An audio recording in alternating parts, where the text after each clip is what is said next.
Hi, everybody. Just a quick welcome back to part 2 of our FHSA first home savings account discussions with our very own mega mortgage broker, Collin Bruce. So in part 1, we basically looked at the introduction, what is an FHSA, who can contribute, what are your limits, and so on and so forth. In this particular part, in part 2, he's going to now expand some more. Collin, thank you one more time, and please take it away. I appreciate you guys. Thank you for having me. Awesome. So I'm going to just start from here. Okay.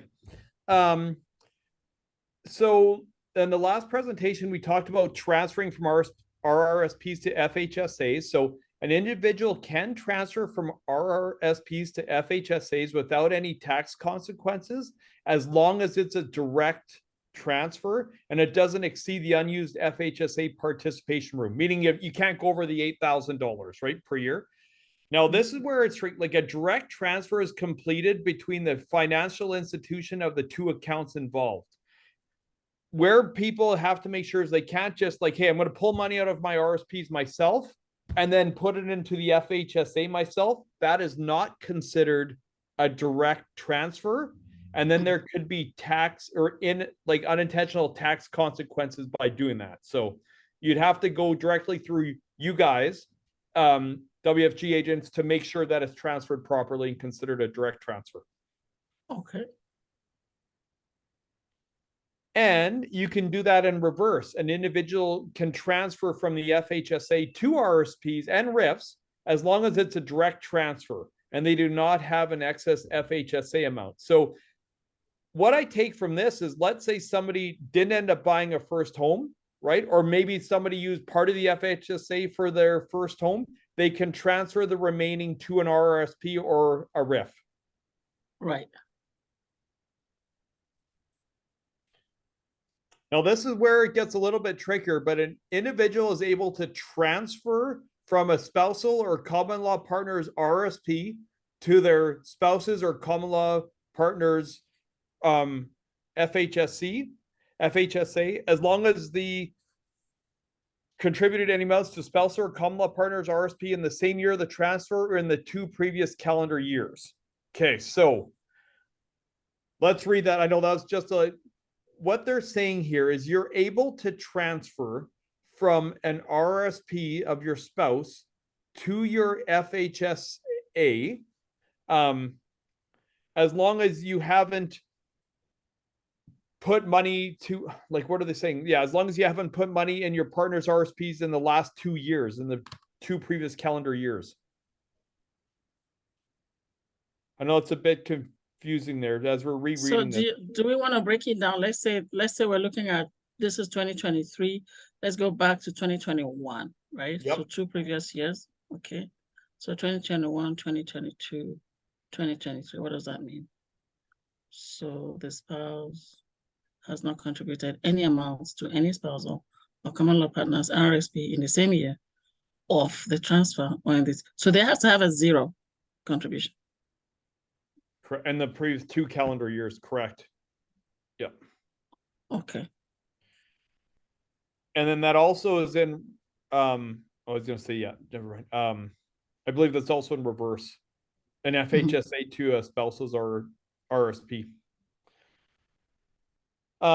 This is a question too. So an individual can withdraw from the FHSA tax-free in one draw or in multiple withdrawals. So, I mean, where this would come into play is even with a new build, for example, if client wants to put down a 5% deposit up front, they can pull out of the FHSA and then they can put the remaining, if they wanted to put additional down payment at the possession date, then you can withdraw again up to that, whatever the amount that's in there.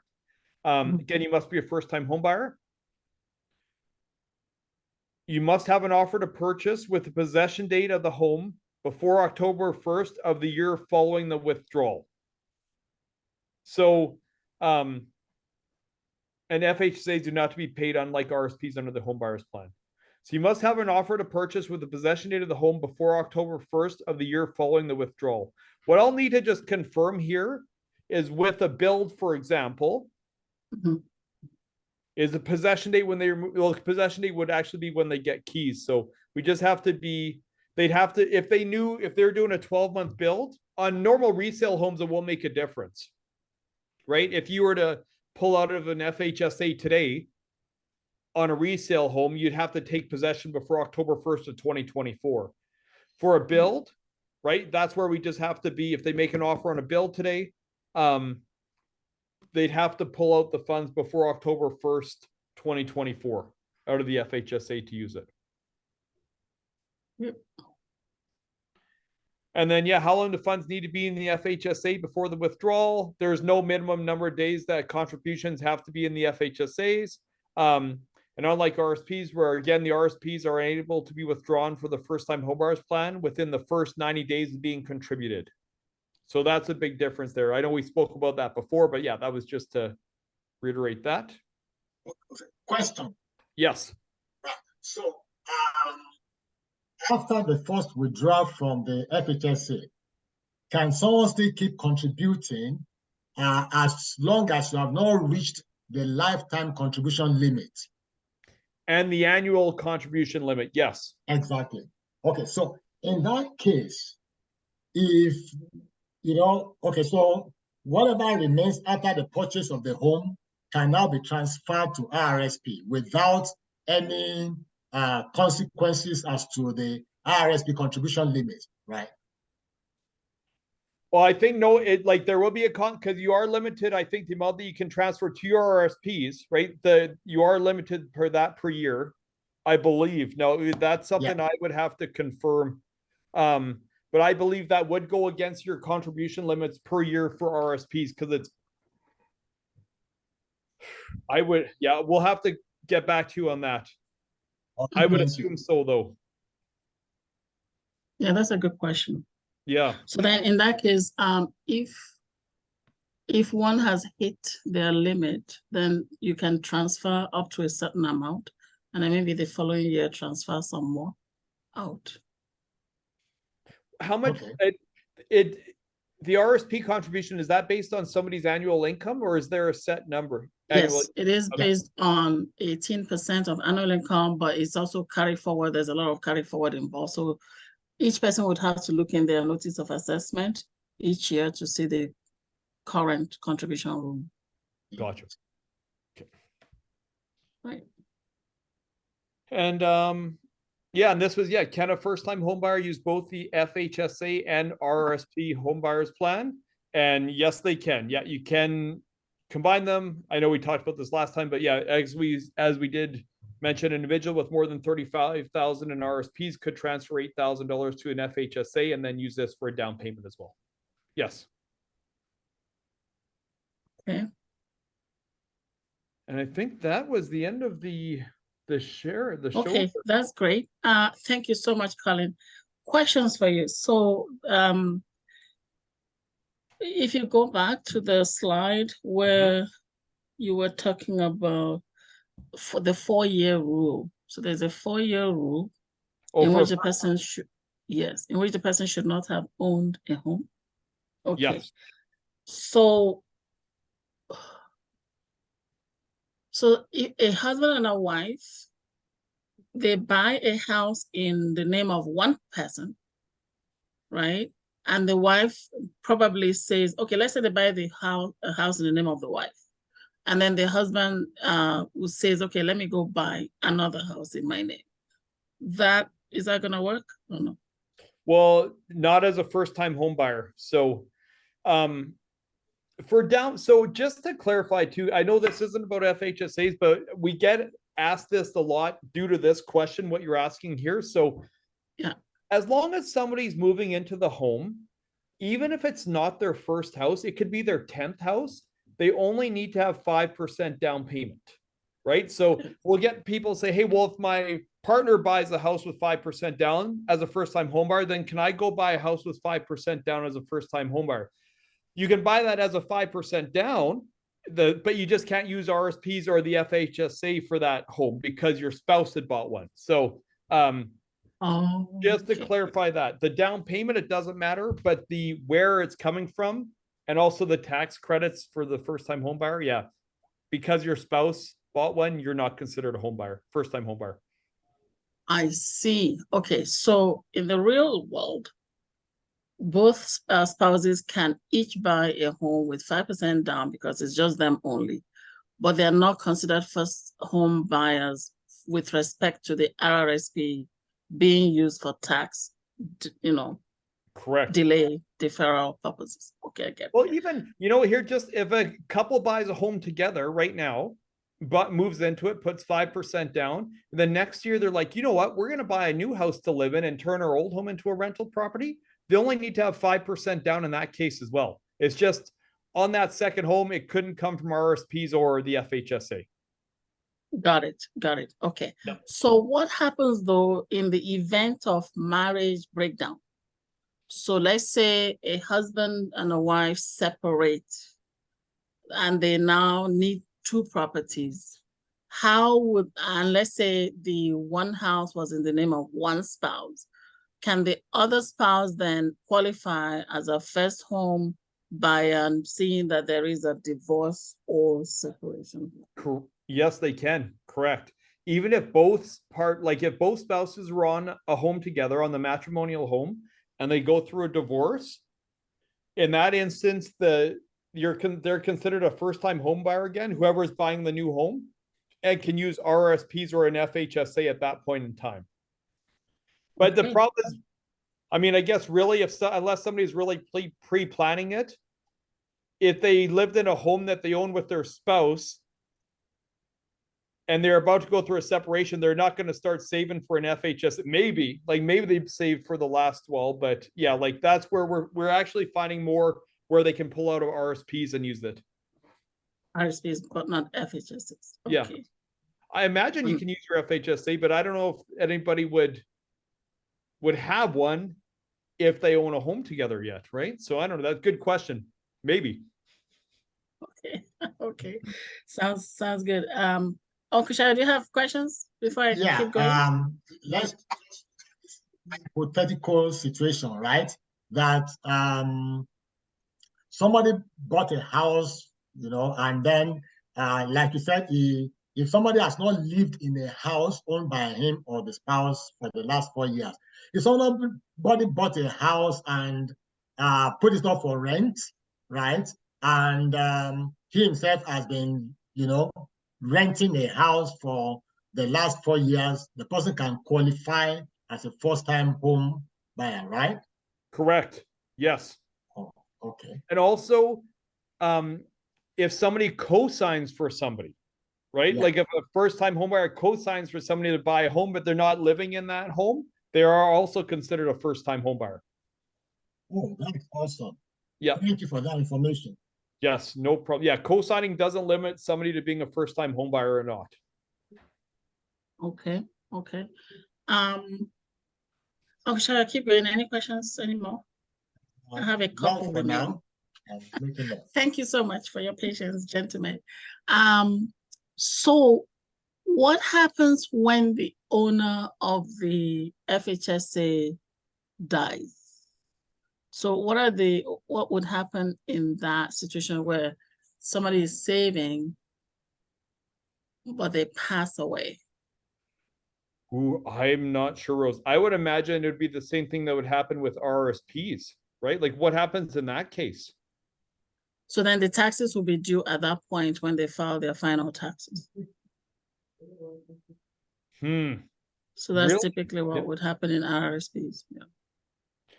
Okay.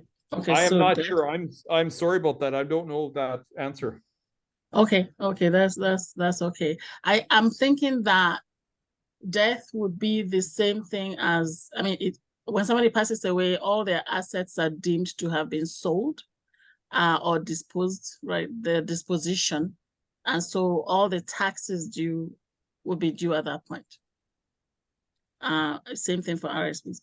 Okay, one last question before I shut up. But this has been really good. And I hope my listeners, you're having as much fun as I am. Okay, so Collin, can you go to the slide about residency again? I think those. This one, yes. Okay. So somebody who is 18 can start saving. That's good.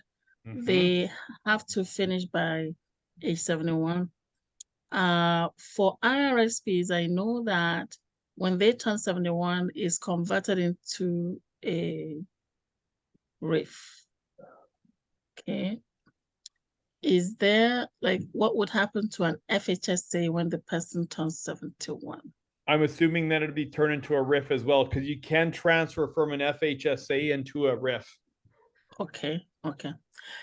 So that's good. Now, the residents of Canada, we have talked about work permits, landed immigrants, of course, citizens, of course. How about citizens of Canada who live outside Canada? So they are non-resident by virtue of where they live. So for example, my son is Canadian. He was born here, but he lives in the United States. So can he open an FHSA? You must be a I imagine you can open it, but then there's no tax benefits for you unless he. So is he claiming income in Canada? Because I'll tell you, like for mortgage wise, if somebody is Canadian but living in another country, unless they claim income in Canada for 2 years, they won't use it. Okay, they won't use it. So income in Canada, of course, because it's a tax deduction. Correct. There's got to be something that is being deducted from. Correct. Like when we we'll have, like, sometimes we'll have people that work on offshore oil rigs. For example, Canadian citizens, if they're working in the Middle East, they do get paid in the Middle East, but they file their income in Canada. No problem at all. But if you have somebody that doesn't file any income in Canada afterwards, then they won't use it. Then it's under that foreign buyers program, which is now paused for 3 years. Foreign buyers program paused for 3 years. Okay, I get it. Okay, one last question. For RSPs and TFSAs, there's something called over contribution. Okay, so for FHSAs, our limit is 40,000. If somebody over contributes, or maybe over contributes in that year of 8,000, so let's say it's 8,000 and they contribute, they transfer, or they contribute 10,000, what would happen? Well, I believe then that 2,000 isn't allowed to go in the FHSA, right? And you'd be taxed on it. Or maybe you can put it in the FHSA account, but then you're just not, you still are, that wouldn't be able to grow tax-free. Okay, so then if somebody over contributes, they can just wait for CRA to tell them what's going to happen. Pretty well, I think. Well, and because this is designed too, right, where people can put money into this account and let the investments grow tax-free, really, essentially, right? So that's, so yeah, if you're over that $8,000, then that portion isn't tax-free anyway. So maybe you're better off in an RSP or whatever you guys would recommend at that point. Right. Okay, Shaya, any more questions? Oh, it's been an awesome session. Yeah, my head is exploding with all the knowledge here. Well, I don't know. I'll tell you what, I'm listening to you two, and I think I need to sit down with you guys for an hour and just let you rattle off RSPs and all that, because I need to learn more about your end. You guys are phenomenal. You're both very knowledgeable. Thank you. Thank you so much. This has been a lot of fun for me, in the sense that, FHSA is something that was fuzzy in my head until today, literally until today. So just hearing you talk about it and going through all the scenarios, or the scenarios that we did go through, has been very educative for me. So now I know better to talk to my clients about FHSA. Collin, thank you so much. Thank you so much, you guys. And Uncle Shaya, thanks for always being here for us. Oh, thank you so much. You are a phenomenal person. You bring so much knowledge to the people, which adds value all the time. Thank you. Awesome. So here, my listeners, you've heard from the horse's mouth. I don't like the word horse. We need to find another one. Yeah, I'll take that. And you've heard from the guy himself, Mr. Collin. The challenge I want to throw to everybody is this. Open an FHSA now. So that way you don't lose the 2023 room. So there's 8,000 room that you can carry forward, or most of it, into 2024. So even if you don't have 8,000 now, if you have 500, if you have 1,000, if you have 200, if you have 100, whatever you have, open it now so you can carry it forward. Because if you wait until January 1st, you would have lost the 8,000 for this year. Okay, so give yourself a chance for this 8,000. And if you have any more questions, again, subscribe and give us a call. My number 780-680-1334. Uncle Shayo, 780-667-4104. Collin, once again, God bless you. Thank you, guys. Thank you very much. Thank you.